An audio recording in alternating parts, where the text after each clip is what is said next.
I like to say that the world's consumption is the sum of all local consumption. And as a consequence, if we're going to deal with global climate change, we need to deal with climate change on a local level.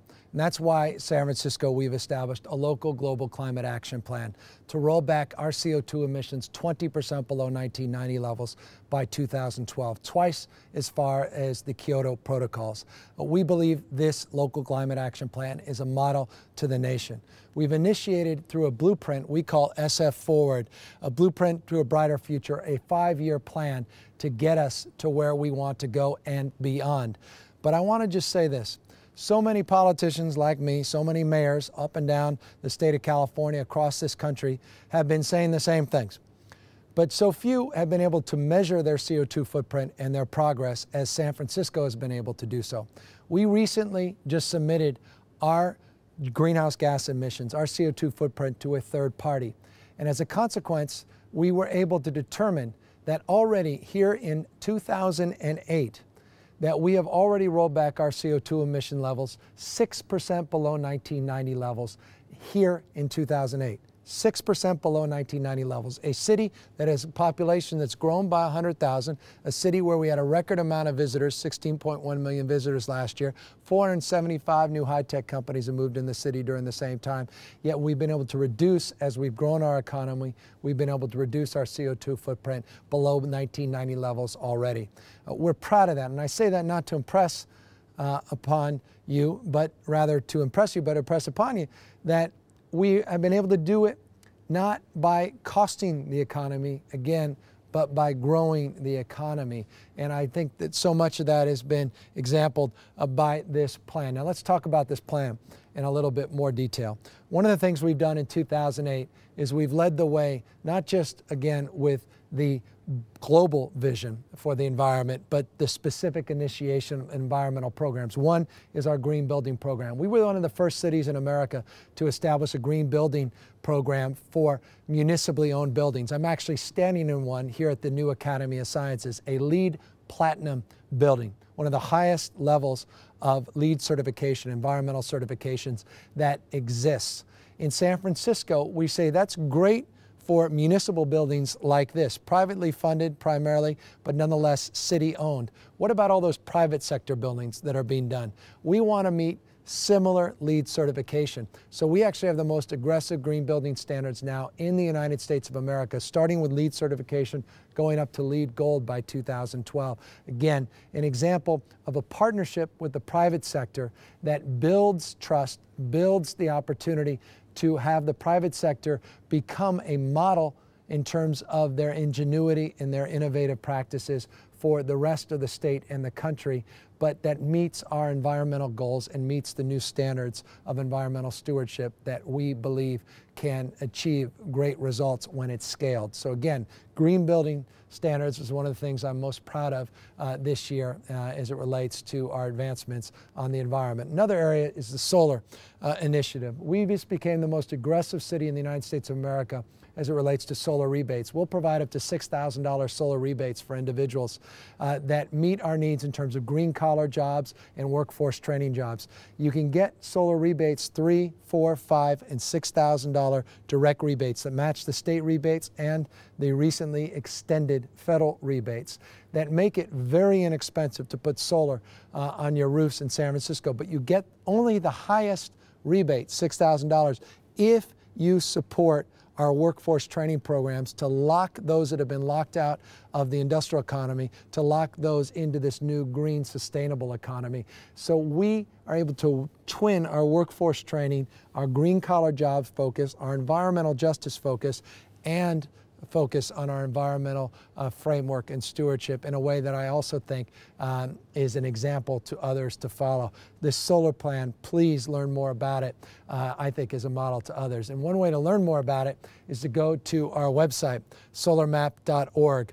You can actually, through Google Maps, Go, if you live in San Francisco, you can go and type in your address and determine exactly what your solar footprint looks like, and we'll actually type up where you can get the solar installed, what the incentive programs are that exist, and how we can price it competitively for you.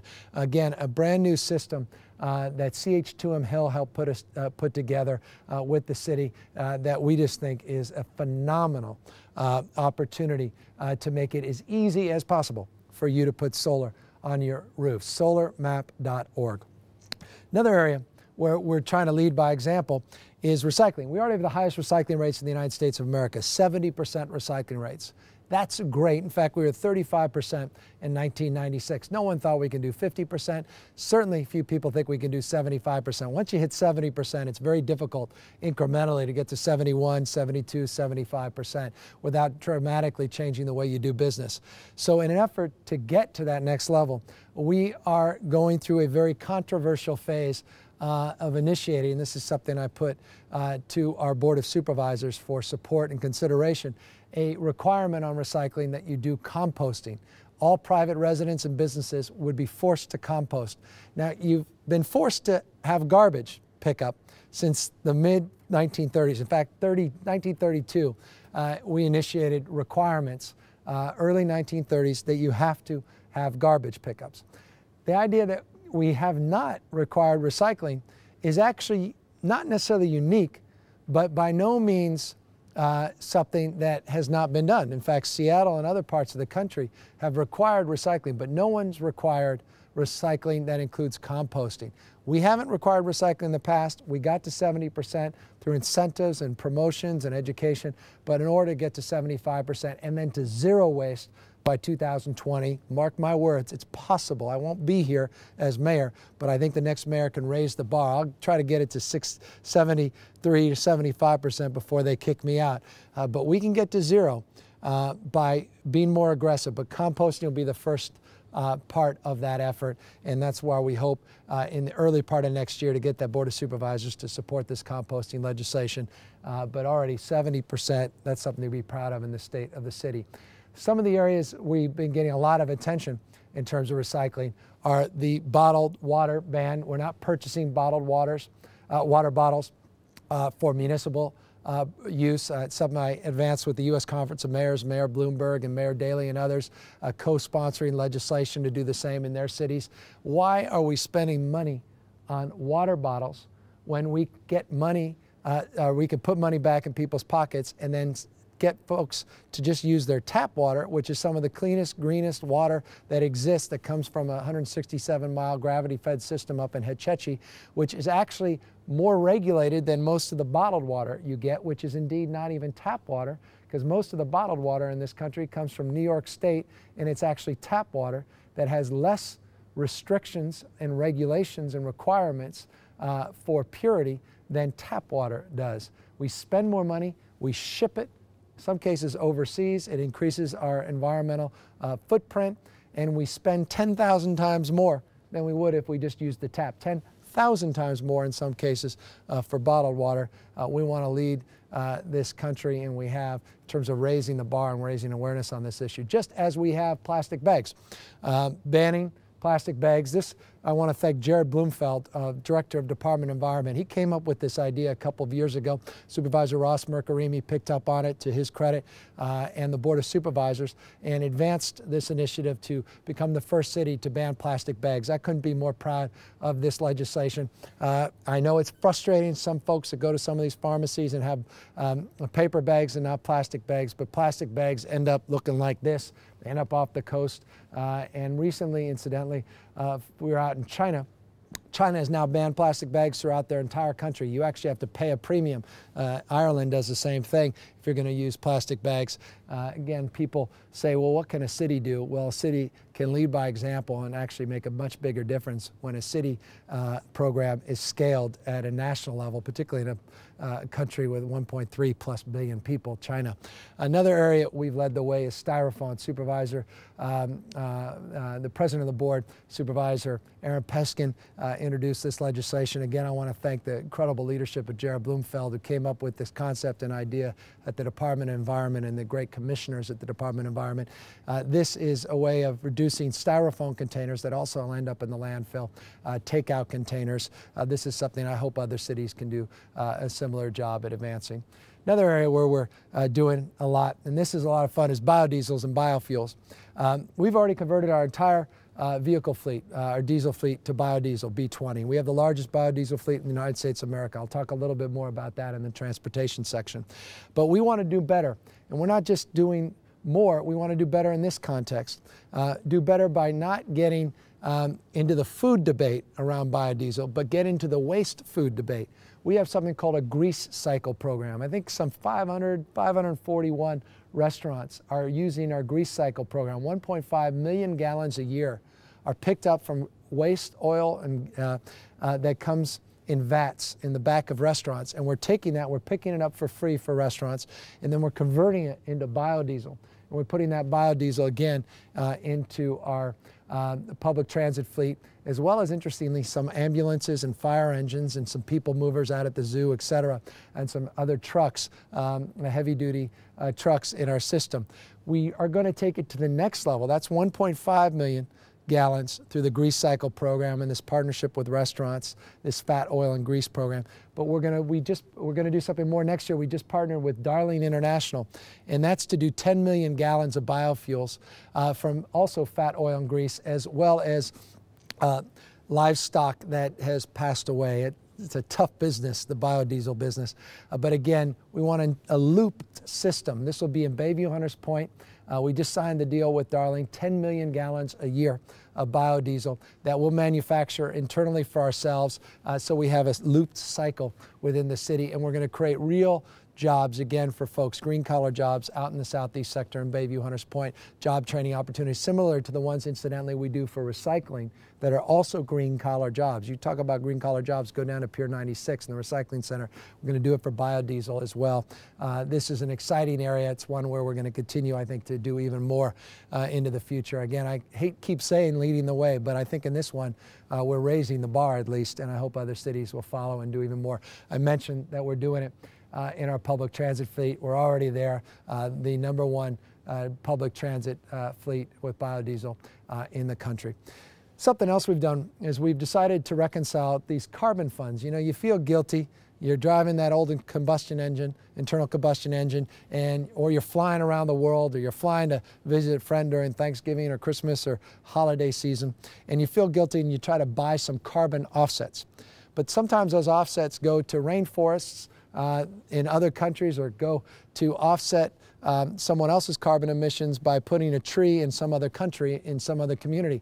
What about a local carbon offset plan so that you could buy offsets that go right back into your community? We also have exampled, I think, a first in the nation, local carbon fund to offset greenhouse gas emissions locally.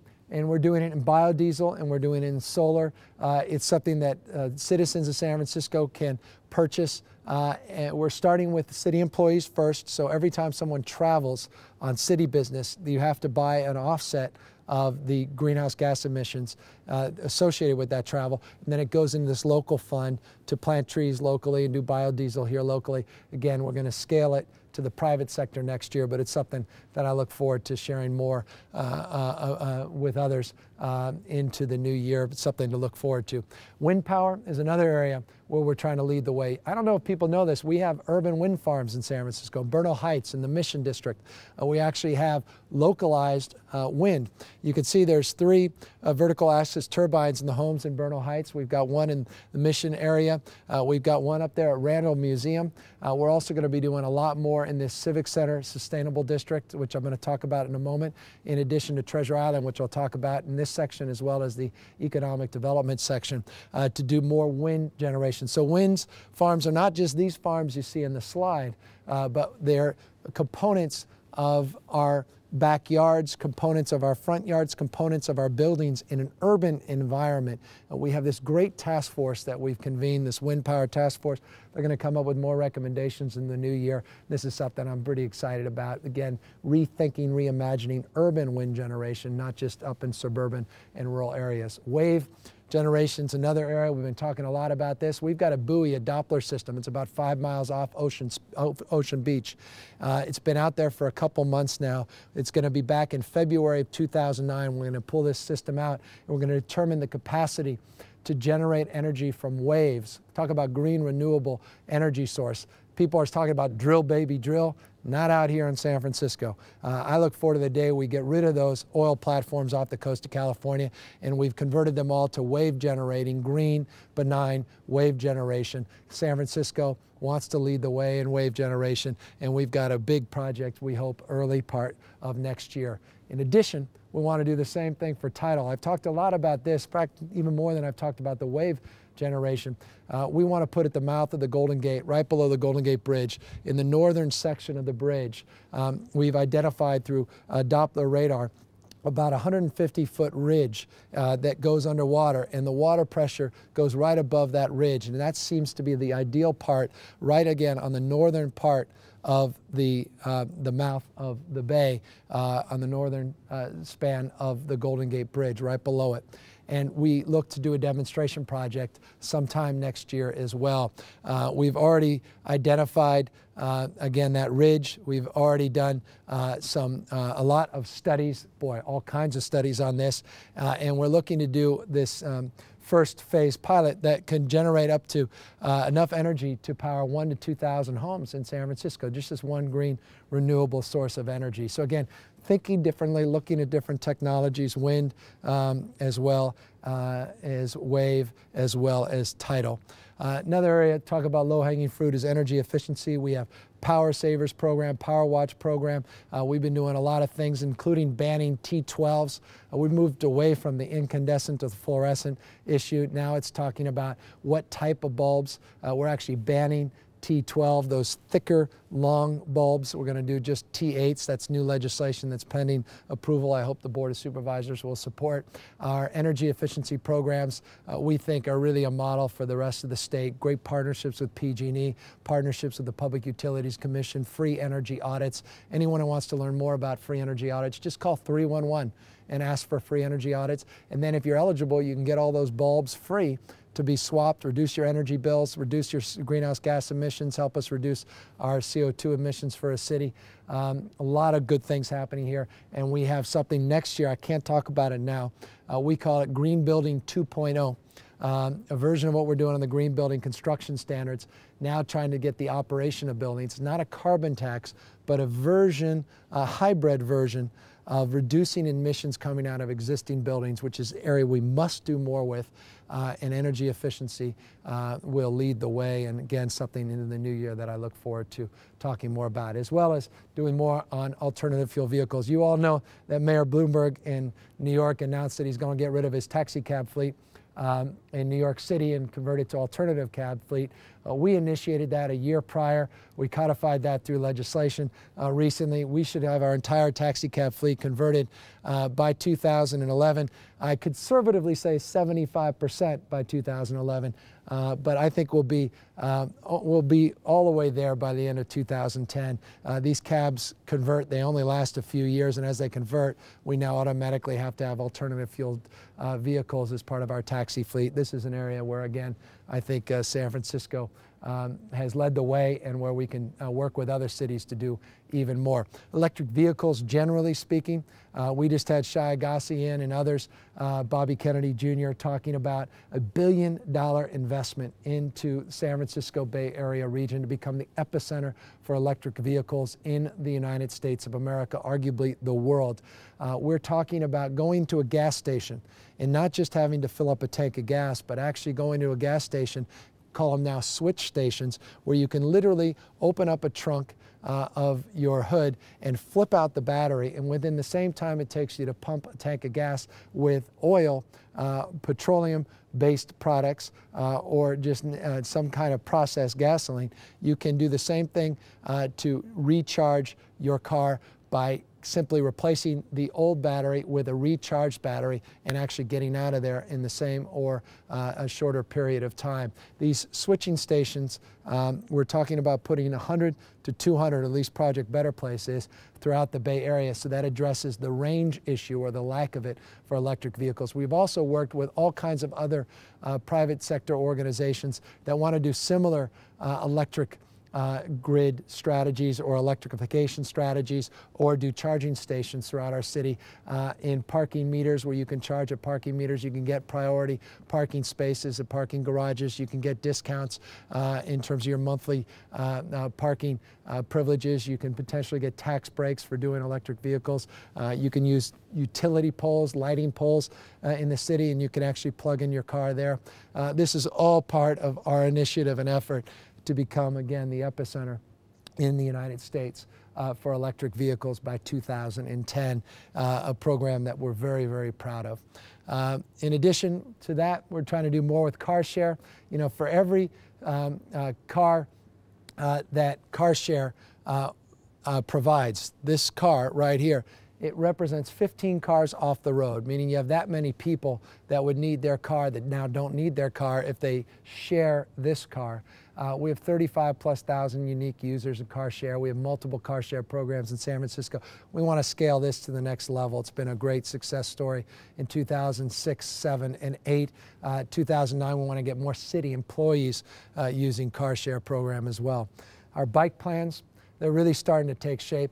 But the problem is we can't do anything with them because of this injunction. And with all due respect to the person who forced us in the injunction, we are not deviating from our commitment to do more with bicycling in our city, even though you have delayed us. But as the old adage goes, God's delays are not God's denials. And in the mid part of next year, we will be lifted from that because we'll have done the environmental work. We have 60 specific projects. We're going to double the total number of striped bike lanes in our city. We're going to add more free bikes through our transit shelter program, and I'm going to talk about that in the transportation section.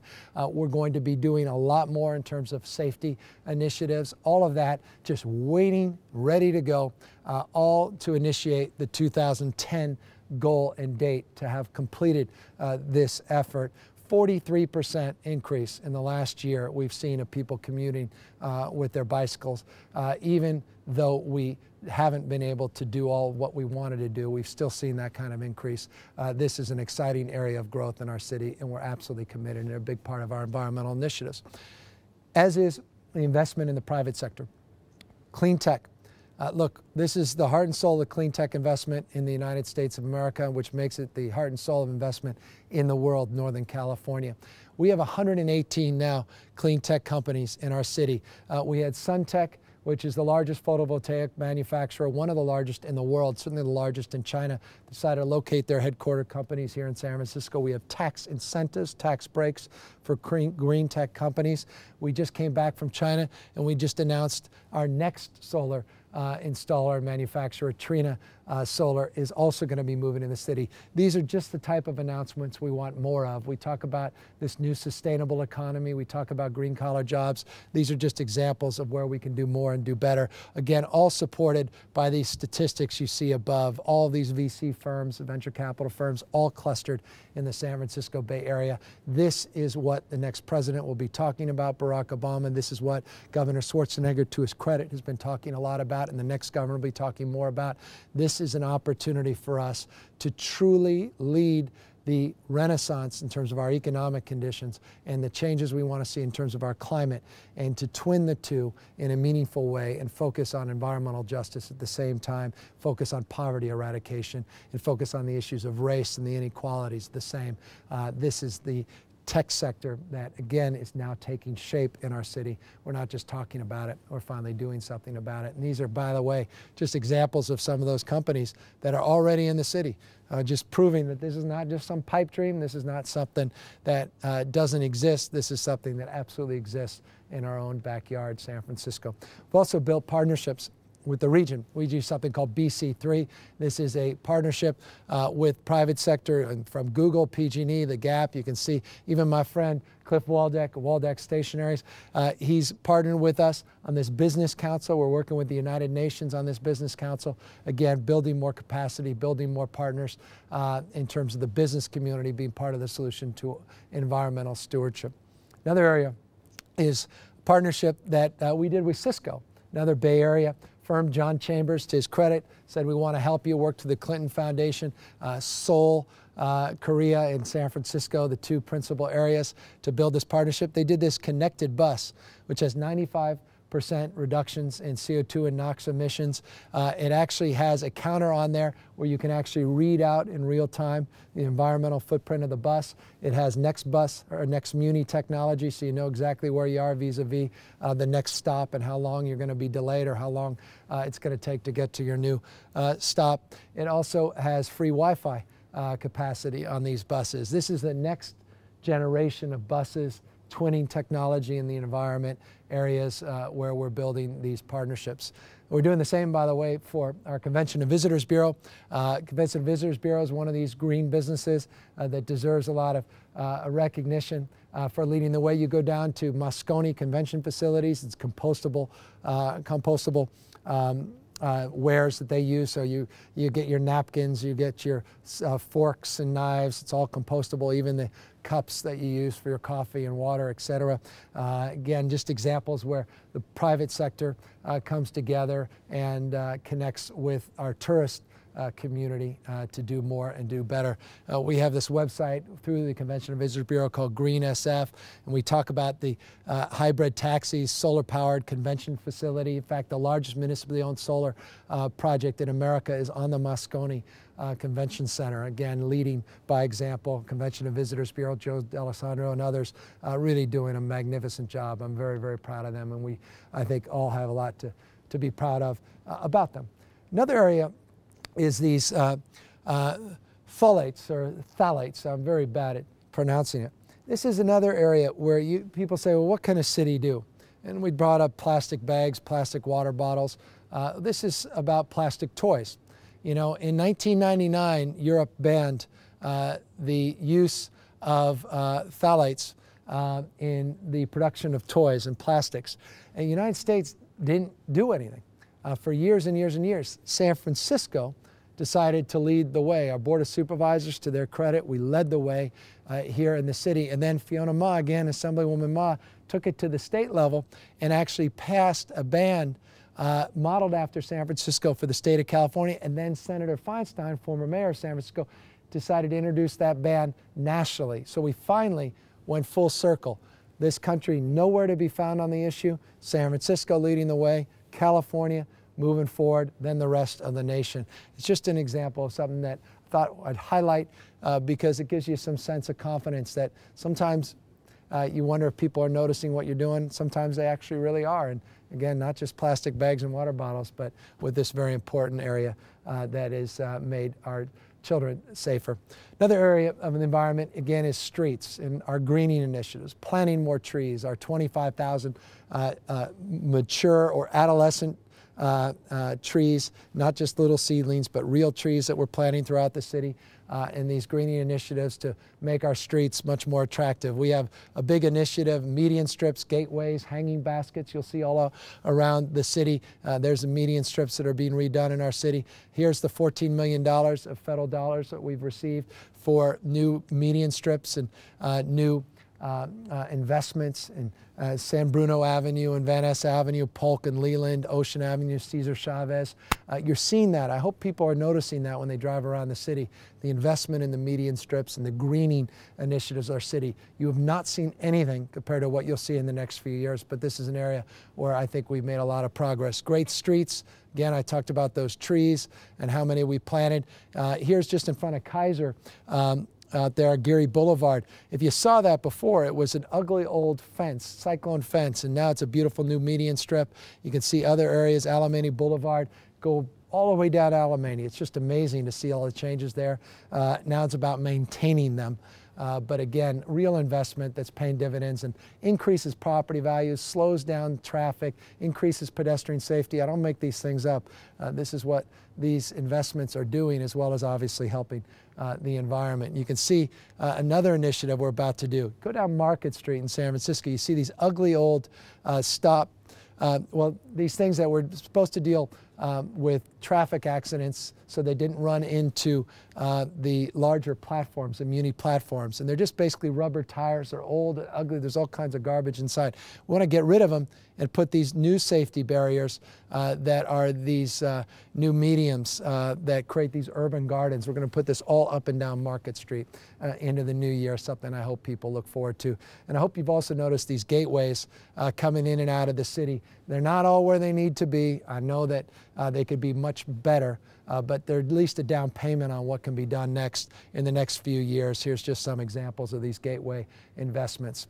Another investment is connecting the dots in the southeast sector of our city in particular by creating a similar bay trail to the type we have down at Crissy Field. If you go to the Golden Gate Bridge, you go down, walk down into the Marina District, you've got beautiful revitalized Crissy Field. Well, they deserve the same thing we deserve as citizens of this great city, the same thing in the southeast sector of our city. The new parks bond we just passed, that $185 million neighborhood parks bond earlier in this year, which is another triumph for the year, and I couldn't be more proud of that. More on that in a minute. Included money for this Blue Greenway. Isabel Wade and the Neighborhood Parks Council, Supervisor Sophie Maxwell and others have just done a magnificent job championing this and holding me and others accountable to doing more and do better. We've gone through this long planning process. We've already seen work done in Mission Bay Park, which already a big portion of Mission Bay Park is done. You can see the photographs here. We're doing kayaking. We've got this great basketball courts and these volleyball courts right under a freeway overpass, but trust me, it's actually remarkably nice. We have this new lighting that goes and lights up the underbelly of the freeway, and it's actually attractive, a new version or a new vision of an urban park. But we also have been investing in other parts of Mission Bay, so that will be done in 2009 in these expanded parks. Pier 43 Promenade is part of this. Brandon Street Wharf is part of this. Again, this connecting basically from AT&T Park, where the Giants play, to Candlestick Park, where the 49ers play, and we hope continue to play for many, many years, and creating this narrative, this Bay Trail, this Blue Greenway. Here's other examples of what it does look like in terms of its the revitalization and what it will look like in larger parts as we expand it out. We've also done something to connect a different narrative in terms of quality. And you saw some of the quality here represented.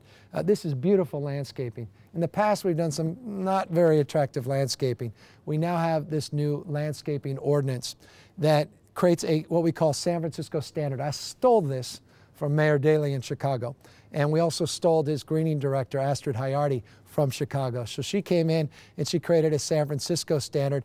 The board, planning commission, and others, community groups have supported this standard. And it basically says the type of trees, the type of look, the type of organization principles. So that if you're going to build a parking lot, you can't build a parking lot out to the sidewalks without creating a setback that actually greens the space between the sidewalk and the parking lot. You actually have to do some basic work around gas stations and car washes, etc. There's stormwater guidelines, etc. It's a new thing we just got passed, something I'm very proud of, something that got no attention, but I think deserves a little bit, and something I'm proud of as it relates to the state of the city. I mentioned parks. I mentioned that $185 million parks bond.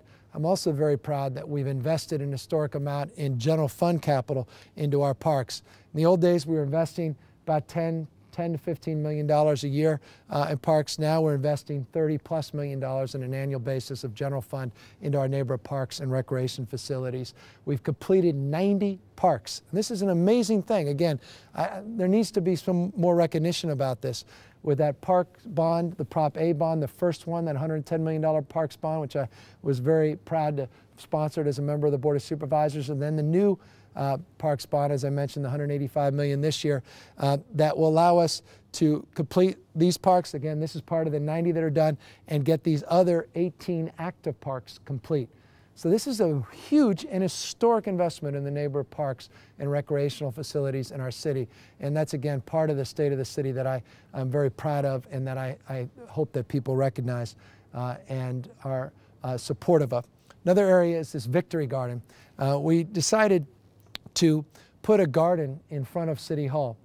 This was a garden that would have existed in 1943. It was a garden not dissimilar to the one that was there during World War II, where we had victory gardens throughout the city and county of San Francisco, hundreds, in fact, in Golden Gate Park, a big one in front of Civic Center, harvesting the vegetables. In fact, 41% of the nation's vegetables were actually harvested in similar gardens during World War II. We are bringing them back in the context of the next great challenge of our time, and that is a planet at peril, not because of war per se, though that's always at risk, but the issue of the environment. And so we put it in front of City Hall, and now we've just taken it down, in fact, this week.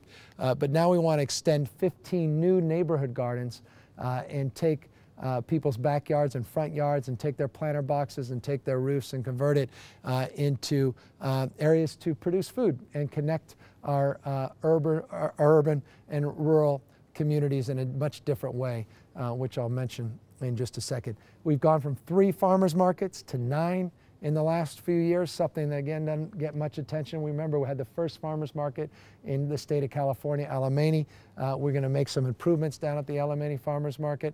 We are establishing a new food policy in the city that is something to look forward to in 2009. I don't want to talk too much about it yet because we're still establishing the parameters of what that food policy will mean. But again, a greater connection to our rural and suburban partners and the regional food shed that is around us. Again, urban-rural partnerships that we need to connect in terms of that greater food shed.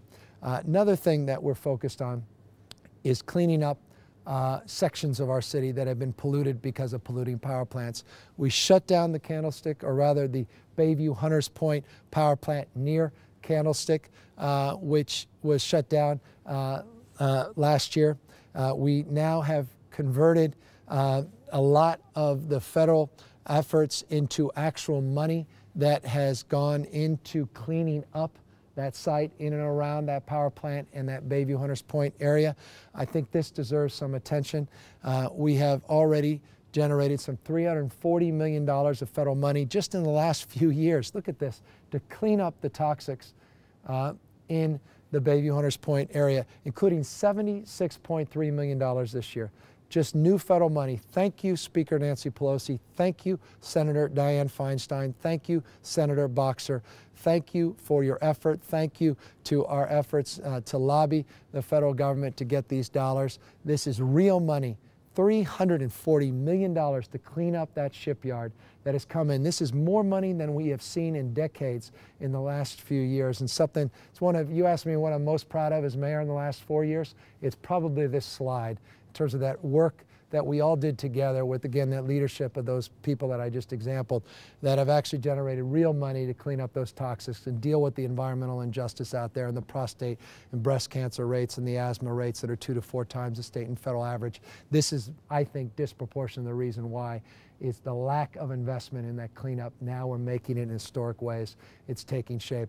And by the way, because of that, because of the closure of that power plant, we've got this new Heron's Head Park living classroom, which is completely off the grid. It's the first building of its kind that's totally off the grid, the greenest of the green, sustainable buildings that's ever been done. You can see just in this schematic, the living roof. There's other components of this. This thing will be done very shortly. And again, it's an example of converting from an industrial economy to a green, more sustainable economy as we shut down these power plants and we move in a different direction. The next big one is the Portrayal power plant, the last remaining polluting power plant in our city. Good people disagree on this. I would not like to see us replace this power plant with 4 smaller power plants. Some members of the Board of Supervisors disagree with me.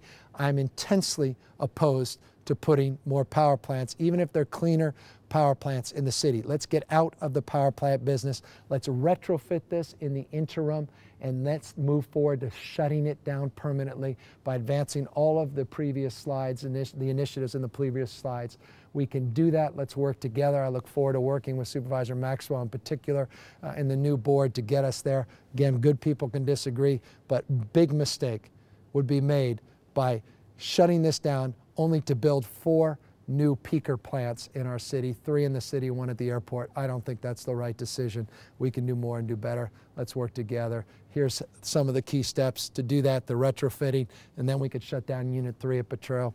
We can go into detail on this, but it's the direction I'd like to go, and it's a spirit of a year on the environment that I'm very, very proud of. As we move forward, though, into the new year, we want to elevate and raise the bar with the Civic Center. This is probably one of the most exciting plans that I've been associated with as it relates to the environment since I've been in elected office. The idea of taking the entire Civic Center, connecting all of these buildings together. You could see solar on the top of City Hall. You could see solar on top of the War Memorial, on top of the library, the Asian Art Museum, the state and federal buildings. Getting all of these buildings to connect together, a system to change environmental stewardship and paradigm. So we're not just dealing with a building in isolation, but a building whose wastewater is connected and stormwater is connected and cogeneration facilities are connected with one another. A system that includes a complete reimagination of activating a civic space as well. You can see some large screens for outdoor activities and showing movies during the evenings. You can see the farmers markets and pulling them into the Civic Center area. You can see some other components, free Wi-Fi that'll be part of it, the organic gardening, some nighttime activities, some cultural activities, all again to programmatically engage the space. Here's a schematic of how the systems would work. We're talking about an 80% reduction in water use, 45% reduction in wastewater use, 35+% increase in energy efficiency in the area. We would be an incubator space for new technologies, including this one, which is an actual wind turbine with a solar site that's on top of the wind turbine itself. You can see water functions and features that would be part of this, and we would be shutting down the road right in front of the library and the Asian Art Museum as well. Again, re-envisioning this entire space, electric vehicle charging stations, etc. More on it later, but this is an exciting vision, and it's all about getting us to that next level. Final 2 points. Adaptation. I think it was Darwin who said, it wasn't just the strongest that survive, and it's not just the smartest, it's those that are able to adapt the quickest that survive and thrive. The reality is we're surrounded by water on 3 sides in San Francisco. I don't know if we're going to do everything we need to do in this country, even with our new president, in time for things to go back to the way they were as it relates to climate, as it relates to ocean levels, as it relates to ice caps, as it relates to the air we breathe. We need to be focusing on adaptation, not just prevention. And San Francisco wants to lead the way in adaptation. Here's a horrific slide. This is the airport underwater. And this is the baseline expectations of water and sea level rise in this region and what it would do for the areas, the lower areas around the bay. This is real life. And we need to take it seriously. We need to start investing today in adaptation strategies. And this is something you're going to hear a lot more about into the new year. Again, quickly, areas in the environment I think matter. Quality of life matters. Litter matters. We have a goal to reduce our litter on the city streets. I think it's an environmental issue. By 50% by 2012, the streets of San Francisco are still too dirty. I agree with you. But we've made a lot of progress. In fact, we hired a third party that actually has shown last year, an independent third party that analyzed the dirtiness of our streets, that showed a reduction of 19% in terms of the garbage out on the city streets and sidewalks. It's not 100%, but it's 19%. It's a step in the right direction. You'll see the types of litter that are most problematic out there. We call them the dirty dozen. You got McDonald's wrappers everywhere, Marlboro, I guess the brand of choice for cigarette smokers. With respect, Starbucks, the ATM machine cards, Wells and Burger King, Taco Bell, Safeway. We're working with all those private sector partners to help reduce litter and waste and hold them a little bit more accountable and responsible to helping us do so. By the way, notice we're number 10, Muni transfers. We were higher on the list last year. We're lower on the list this year, but we still have to do better. We got to do our own job in terms of reducing the amount of litter on our streets that we're responsible for. We've also focused on these key streets. These are 200 blocks, 35 key corridors that we're doing saturation work 7 days a week. We're doing long, extended hours of cleaning, graffiti removal, and the like. This Community Corridors program has been a big success. We want to continue to move forward in this direction. Graffiti, as I said, big part of that. We made a lot of progress this last year. It may not feel like it if you're out in portions of the Excelsior, in other parts of the Mission, etc., but we have made a lot of progress on graffiti this last year. I want to thank Mohammed Nehru. I want to thank Ed Reeskin in the Department of Public Works. I want to thank our community partners on this task force, Supervisor Ellsburn and others that have been pushing us on this, Supervisor Dufty. We're making some progress. We've removed 25,000 tags from public structures. We've got these new notices to hold private property owners accountable for cleaning up their own graffiti off their private partners, off their own private buildings. We've got this new graffiti reward fund that's part of it. And as I mentioned, this Corridors program is connected with this graffiti program as well in this partnership. So that's the nutshell of what we're doing on the environment as it relates to graffiti and litter removal. We add that on to the environmental part of the plan. We're continuing to think outside the box, continue to try new things. We recognize we don't have all the answers, but we're willing to try new things, continuing to lead the way, and I'm looking forward to an even more exciting 2009.